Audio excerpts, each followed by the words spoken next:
माझं नाव नीलकंठ भाऊसाहेब घाटुळ. बेसिकली मी 2012 पासून प्रोफेशनली इंटिरियरच्या फील्डमध्ये आहे, जिथे मी इंटिरियर तसंच मुलांना टीचिंग पण प्रोव्हाइड करतो. मग टीचिंगमध्ये सिव्हिल रिलेटेड सॉफ्टवेअर्स आहेत, आर्किटेक्चर रिलेटेड सॉफ्टवेअर आहेत, इंटिरियर रिलेटेड सॉफ्टवेअर्स. तर या सगळ्या सॉफ्टवेअरमध्ये मी मुलांना ट्रेनिंग देतो.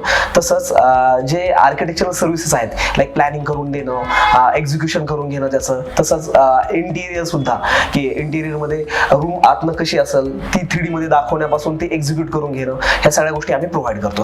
माझे एक फ्रेंड आहेत अमोल म्हणून, त्यांनी मला अमित सरांचा नंबर दिला होता. साधारण मी अमित सरांना 2016ला फर्स्ट टाइम भेटलो होतो. त्याआधी माझं ऑफिस FC रोडलाच होतं, बट तो जो प्रिमायसेस होता तो थोडा छोटा होता. त्यानंतर मला थोडी मोठ्या प्रिमायसेसची गरज होती आणि माझा बजेट कन्स्ट्रेंट पण होता थोडासा, की मला एक स्पेसिफिक अमाऊंटमध्ये ऑफिस हवं होतं. आणि मलाही माहित होतं की FC रोडला एवढ्या अमाऊंटमध्ये थोडं ऑफिस भेटणं होतं. बट माझाही थोडासा नवीन सेटअप होता. साधारण 2 वर्षानंतर मी स्विच करत होतो नवीन जागेवरती. आणि त्यानंतर मग मला अमित सरांचा रेफरन्स माझ्या मित्राने दिला. मी आधी पुण्यामध्ये फर्स्ट टाइम जेव्हा आलो होतो तेव्हा सुद्धा मी ब्रोकर थ्रूच रूम पाहिली होती मला राहण्यासाठी. तो जो एक्सपिरियन्स होता, तो एक्सपिरियन्स आणि अमित सरांसोबत बोलल्यानंतरचा एक्सपिरियन्स टोटली डिफरंट होता. म्हणजे जे एक इमेज झालेली होती माझ्याकडे की ब्रोकर लोक असे असतात, अशा पद्धतीनं त्यांच्यासोबत मला डील करावं लागेल. बट जेव्हा त्यांच्यासोबत मी बोललो तर त्यांचा बोलणं झाल्यानंतर जेव्हा मला नंबर सेव्ह करायचा होता त्यांचा, तर बोलताना मी त्यांना अमित सर म्हणून बोललो. पण त्यांनी इतकं छान पोलाइटली मला सगळ्या गोष्टी गाईड केल्या आणि सगळ्या गोष्टी सांगितल्या. आणि तसंच मला माहित होतं की माझं बजेट खूप कमी आहे, तरी सुद्धा ते म्हणले की नो प्रॉब्लेम, आपण याच्यात तुम्हाला मी प्रॉपर्टी अवेलेबल करून देऊ. म्हणजे मला अशी भीती होती की यार हा माणूस म्हणून की काय तुम्ही आहात, तुम्ही इतक्या छोट्या बजेटमध्ये कसं काय FC रोडला प्रॉपर्टी बघू शकता. बट त्यांनी मला खूप चांगलं मोटिवेट केलं आणि तिथनं मग माझा तो अमित सरांसोबतचा प्रवास सुरू झाला. आणि मग त्यानंतर म्हणजे जेव्हा मी फोन ठेवला त्याच दिवशी अमित सरांचा नंबर मी माझ्या मोबाईलमध्ये अमित भैया म्हणून सेव्ह केला.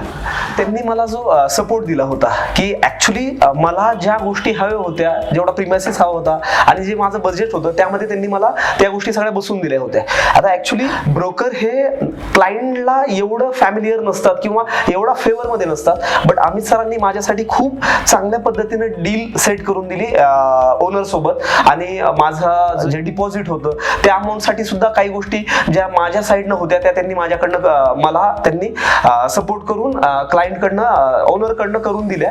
त्यामुळे मी अमित सरांची सर्व्हिस एकदा नव्हे तर आतापर्यंत 3 वेळेस वापरली आहे आणि त्या 3ही वेळेस मी त्यांच्यासोबत खूप सॅटिस्फाईड आहे. एक खूप मोठा मेजर प्रॉब्लेम जो की साधारण जेवढे छोटे मोठे बिझनेस ओनर होते त्यांनी फेस केला होता, जो की पॅन्डेमिक सिच्युएशन.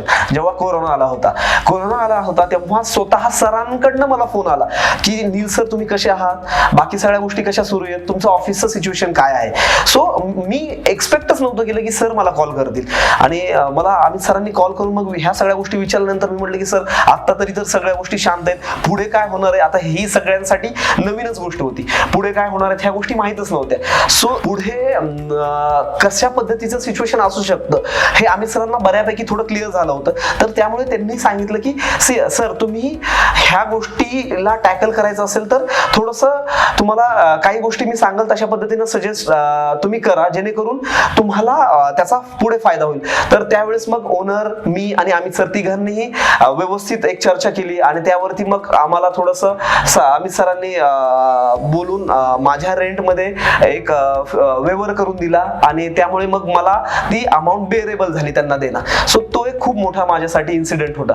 ऍक्च्युली काय आहे, पैशासाठी सगळेजण बाहेर पडतात, बट मला त्यांनी जे आतापर्यंत दिले, सो इट्स लाईक अ सेवा फॉर मी.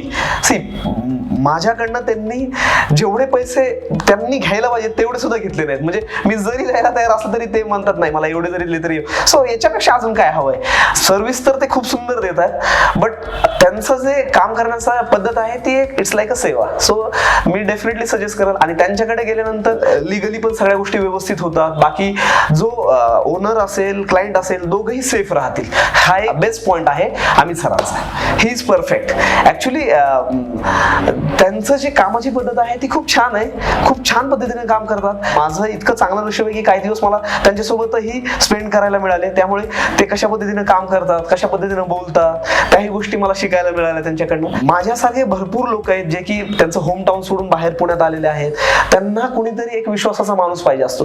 विश्वास ही गोष्ट अशी नाहीये की तुम्ही कुठल्या दुकानात जाऊन परचेस करणार आहे. त्यांच्यासोबत जेव्हा बोलतो व्यक्ती, तेव्हा तो एक माणूस व्यक्ती जवळचा आहे, तो माझ्या जिव्हाळ्याचं बघत आहे, माझ्या फेवरचं बघत आहे, ह्या गोष्टी समजून येतात.